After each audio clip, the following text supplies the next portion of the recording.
Chapter 2, The Bride of the Emperor. There was always a moment of enlightenment for Gilliman during teleportation, when he hung in a state that was neither life nor death. In those moments when his soul straddled two worlds, he knew himself for what he truly was, not a being of matter alone, but a creature of both realities. And in those moments he was convinced, no, he knew, that he was spun from warp stuff and matter both. Though the feeling faded and became absurd after his deliverance to his destination. At the time it was profound, as if an understanding of the mysteries of creation awaited his discovery, if he had but the courage to accept his nature and look a little deeper.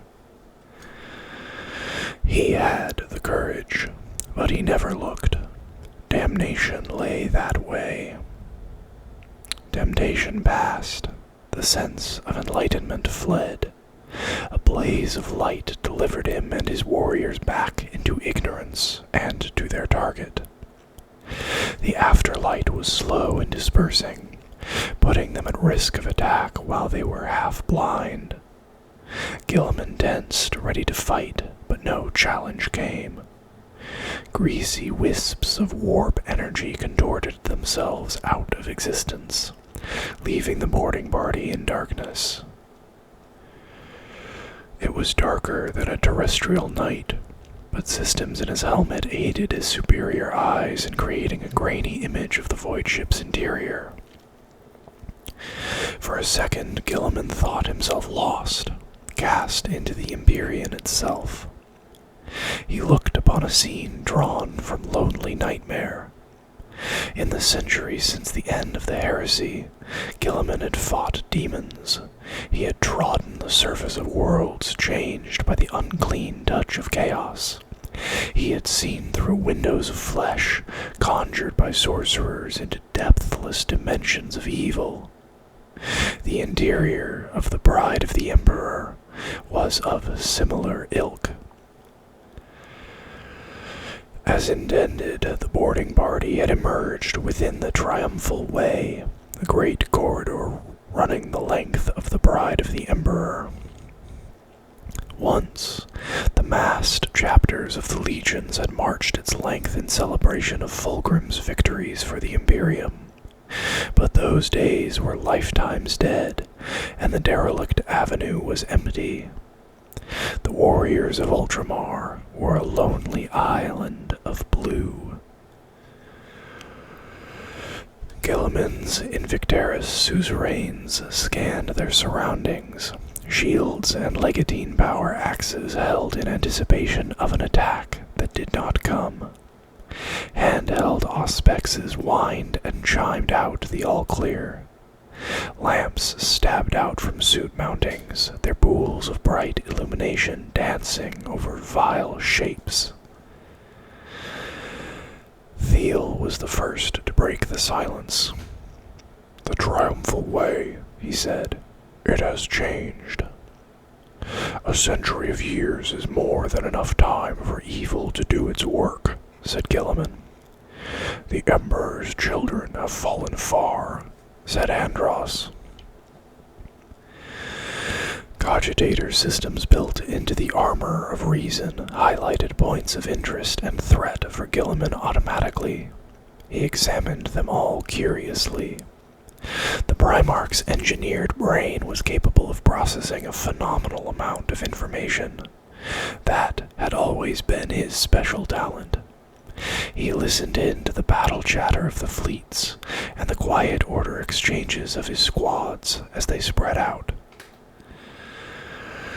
He scanned the frequencies for notification from his other strike teams, all while he examined the avenue and read multiple data screen readouts scrolling down his faceplate display with equal attentiveness. He formulated plans, gave brief orders via Vox and data burst, but it was the ship that absorbed him most. The triumphal way had changed beyond all recognition. Where once was splendor, darkness held court. The little light that the ultramarines brought was swallowed quickly, reduced to a dismal sliver that took the edges from everything, smearing all features into an uncertain blur where distance was difficult to judge and the darkest areas could prove to be anything but shadows. The Primarch remembered the triumphal way as it had been, when it was a showcase for all that was fine in human art. Gone were the bronze heroic statues that had lined its broad path, as were the masterpieces painted by the artists of the 28th Expeditionary Fleet that had hung between them. In their stead were hideous abominations, contorted sculptures of a shocking nature, and artworks that depicted the profane and the obscene. The latter had been rendered in pigments derived from unclean fluids which, left alone, had sprouted thick mats of mold. No attempt had been made to place these new adornments carefully, or to clear away the old. Shattered frames were heaped like driftwood. The bronze scrap was scattered across floors obscured by a clotting of filth. The marble cladding of the walls was pitted all over, and a black liquid oozed sluggishly from wide cracks. Onyx columns had been wrenched from their settings and lay broken, the engraved list of past victories on them reduced to a jumble of letters. The paving was shattered in many places, and where the metal of the deck should have been visible, there were only black, watchful pits. Worst of all was the silence. Sound was unnaturally muted.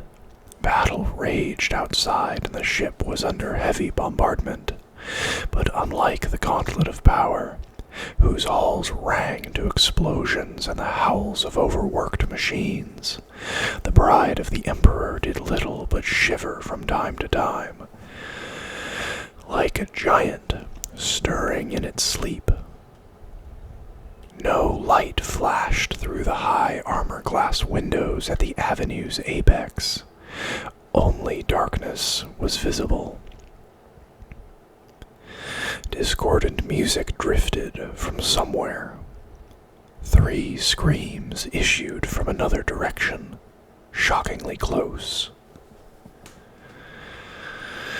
Guilliman had seen more overt horrors wrought by the minions of chaos, often on a stupefying scale, but there was a pregnant doom to the triumphal way that overtook even the goriest displays and unsettled his mind. "Be on your guard," he said. "Things are not as they seem. The Bride of the Emperor no longer wholly occupies real space." "Yes," voxed Thiel, "this place stinks of the warp." A space marine's mind is robust, altered during his apotheosis from human to superhuman, and hardened against fear by years of training. Guilliman's veterans had seen much of what their Primarch had, and took the disquiet in their stride. They arrayed themselves for battle, shield-bearing breacher teams taking up station near ingress points, Terminators forming up into squads, his own Invicteris suzerain honor guard taking up position to maximize the protection their slab shields could provide their lord. The disruption fields around their axes shone palely in the gloom. Guilliman set his vox to encrypted wideband. "We have arrived. Task forces, inform me of your status." Garbled static laced with laughter and screaming burst into his ear. Half a minute went by before a voice resolved itself painfully from the cacophony. "My Lord Primarch, can you hear me?" "I have contact with you, Master Ludon," said Gilliman. "I have been attempting to reach you for several minutes, my lord. The Aurora chapter stands firm. We are meeting minimal resistance. There are—" The chapter master's voice blurred out for a moment, replaced by wild shrieks. "Only 14, mostly bodies, all of them mutilated. We are proceeding towards our objective." "Strike Group Wrath, my lord," said another voice. A rune blinked in Gilliman's display, marking out a position on his cartograph 20 decks below. The report came with a background of banging boulders and the roaring sound of atmosphere flash-heated by melta weapons. "Master Corvo," said Gilliman with a smile. There were too few veterans left from the times before. "The Nova Marines are engaged on 3 fronts, my lord," the chapter master shouted. "Enemy numbers are higher than expected. Estimated arrival at target zone 12 minutes after intention." "Keep me informed," said Gilliman.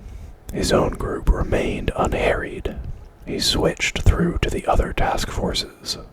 All but that of the Aurora chapter had been engaged by large numbers of the enemy. There were Emperor's children everywhere, but not on the triumphal way. "Advance," Gilliman ordered. His guard broke into a swift stride as he set out, heading into the night that had hold of the pride of the Emperor. "We will meet no enemy here." "We cannot be undetected. This is another trap," said Andros. "My brother is challenging me," said Gilliman. "Fulgrim always was too enamored of theatrics." "We must be on guard for ambush," said Andros. "Do not expect it, brother," said Thiel. "This dismal corridor would not suit Fulgrim. Where else would he be but on his greatest stage? We will find him in the Heliopolis." Combat reports came through with relentless efficiency. Gilliman cycled through each of his sub-commanders' direct Vox feeds one after the other. The pride of the Emperor continued to shiver minimally from the bombardment it suffered from Gilliman's fleet. Reports from the Gauntlet of Power said their foe was taking heavy damage, but there was scant evidence of any of that inside Fulgrim's ship. The 2 ships had passed each other, their escorts fighting rapid duels to clear the way for the 2 flagships to lumber about and make another pass.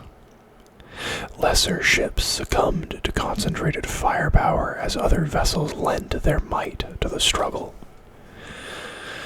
Gilliman's fleet was fighting well, but it was heavily outnumbered. He did not have much time. The 2nd and 1st companies ascended stairs as tall as hills. The atmosphere became cloying with the sense of sweat and perfume and blood. An overpowering musk that derived from no mundane body penetrated the Space Marines' respirator grills, though they had sealed them tightly enough to defy hard vacuum. The last time Roboute Gilliman had walked the triumphal way, it had been as an honored guest.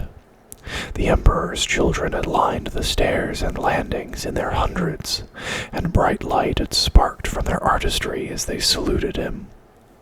His brother had greeted him warmly. Gilliman felt a pang of sadness for what might have been. Now, in the murk, he returned like a thief in the night. The atrium to the Heliopolis emerged suddenly from the unnatural dark. From its rear, the Phoenix Gate came at them like an ogre striding out of its cave in challenge. Gilliman had his men halt and spread out.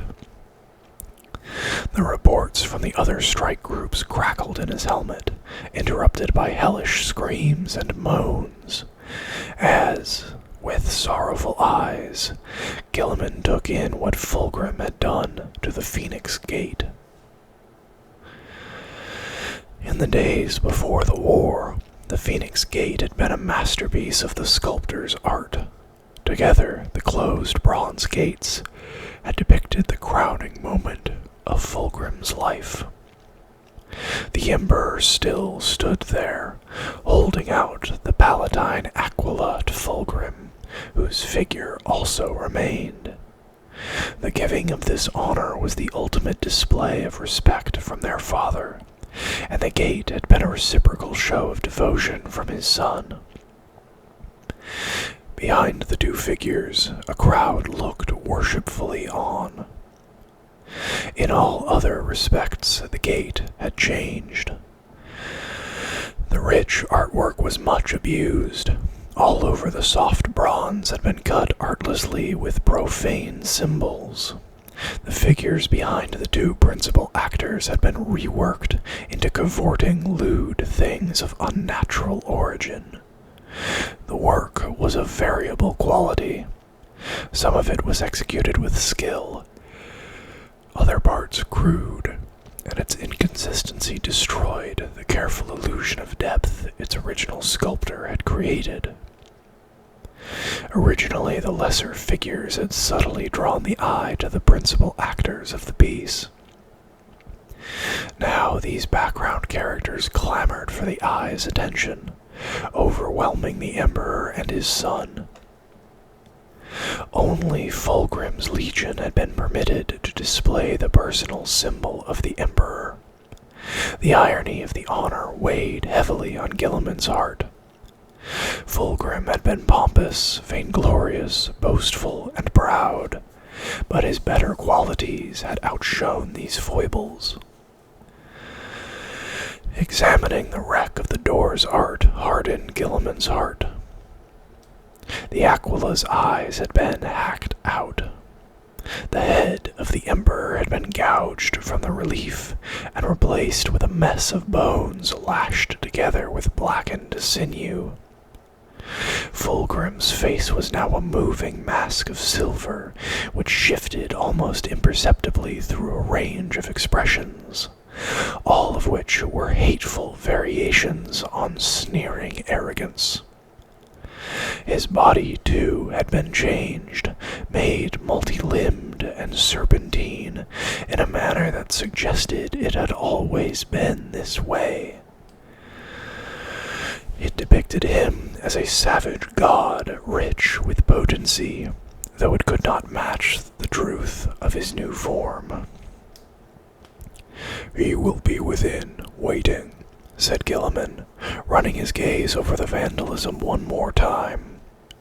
He turned from the gates to address Thiel and Andros.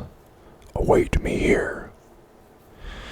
"My lord," said Thiel, "he undoubtedly is waiting for you. That is his way. All this showmanship appears childish, but he is dangerous. I remember how he was. By entering, you are playing into his hands. We should not play these petty games. We should go on in force and slay him." "I go alone," said Gilliman firmly. "If we attack en masse, he will respond in kind, and we will be driven back or destroyed before our brothers can complete their tasks. Let me occupy him. His arrogance will demand he gloat a while. While he is engaged in pointless display, his attention is away from the others, and we will have the opportunity to disable the ship."